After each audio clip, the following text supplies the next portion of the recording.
کہ میاں نواز شریف صاحب جو ہیں کوئی منشور پیش نہیں کر رہے، صرف بیانیہ گھڑ چکے ہیں، اس بیانیے پہ وہ الیکشن میں جانا چاہتے ہیں۔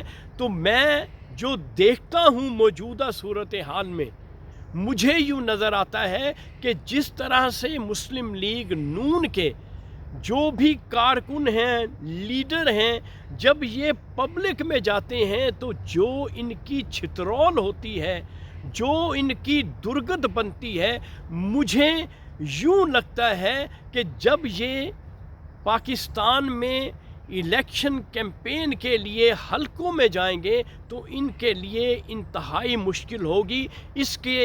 اس میں ایک مثال آپ کے سامنے دیے دیتا ہوں۔ اب پچھلے دنوں کی بات ہے، یو کے میں عطا تارڑ جو ہیں، ان کے ایک سپوکس پرسن ہیں مسلم لیگ نون کے، وہ وہاں روڈ پہ کہیں چل رہے تھے، پیچھے سے ایک صاحب، کوئی یقینی بات ہے کوئی پاکستانی ہی ہوگا، ستایا ہوا، وہ اس پہ آوازیں کس رہا تھا، اس کی ویڈیو بنا رہا تھا اور ایسے کلمات کہہ رہا تھا جو میں آپ کے ساتھ شیئر نہیں کر سکتا۔ یہ ایک چھوٹی سی مثال ہے کہ مسلم لیگ نون کا کوئی کارکن بھی اگر باہر سڑکوں پہ نکلتا ہے تو ان کے ساتھ کس طرح سے بدسلوکی اور بد لحاظی کی جاتی ہے۔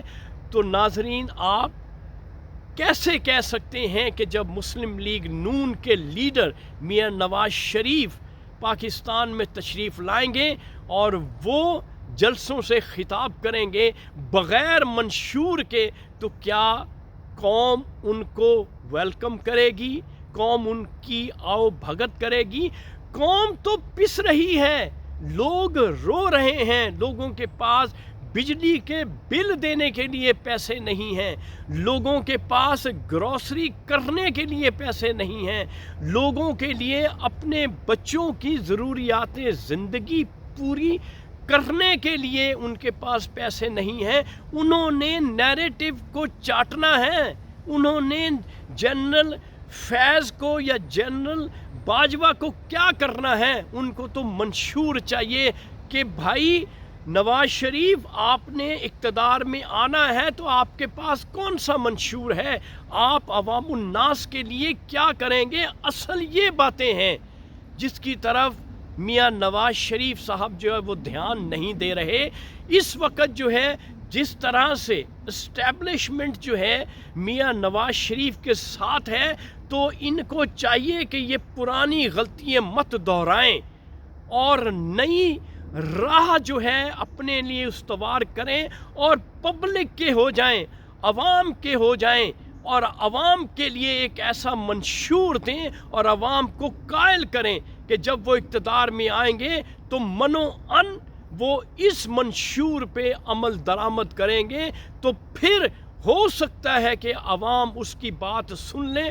ادروائز جو چھترول اور جو درگت ان کی بننی ہے پبلک میں جب یہ الیکشن کیمپین میں جائیں گے، اس کی مثال جو ہے میں نہیں سمجھتا کہیں ملے گی۔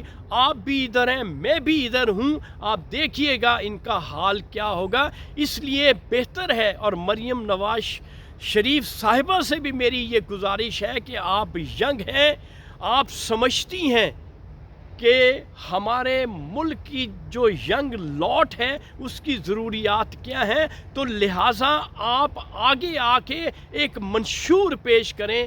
یہی آپ کی جو پارٹی ہے اور آپ کا، کیونکہ ملک آپ کا ہے، پارٹی آپ کی ہے، یہ لوگ آپ کے ہیں، تو پھر اگر آپ اچھا منشور عوام کے سامنے رکھیں گے، بجائے ایک نیریٹو بلڈ کر کے عوام کے سامنے پیش کرنے کے کہ میں احتساب کروں گا ان دو جنرلز کا، تو عوام جو ہے آپ سے انسپائر نہیں ہوگی۔ اس لیے مریم صاحبہ، یہ ضروری ہے کہ آپ منشور لے کے عوام کے سامنے جائیں تاکہ عوام کو تسلی ہو کہ اگر نواز شریف صاحب دوبارہ اقتدار میں آتے ہیں تو وہ صرف اور صرف پاکستانی عوام کے لیے کچھ کریں گے اور کسی کے لیے کچھ نہیں کریں گے۔ اب یہ اچھا موقع ہے کہ اسٹیبلشمنٹ جو ہے وہ ان کے ساتھ ہے۔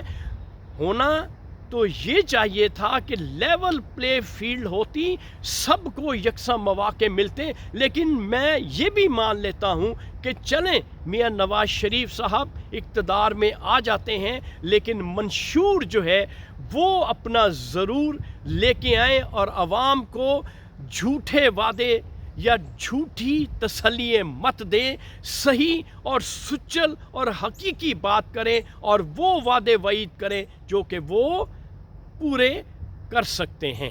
تو ناظرین، یہ تھی آج کی ویڈیو۔ اس وقت آپ اپنے ہوسٹ ارشد شاہین کو کینیڈا کے فیڈرل کیپٹل آٹوا سے اجازت دیجیے۔ Thank you very much. اللہ حافظ۔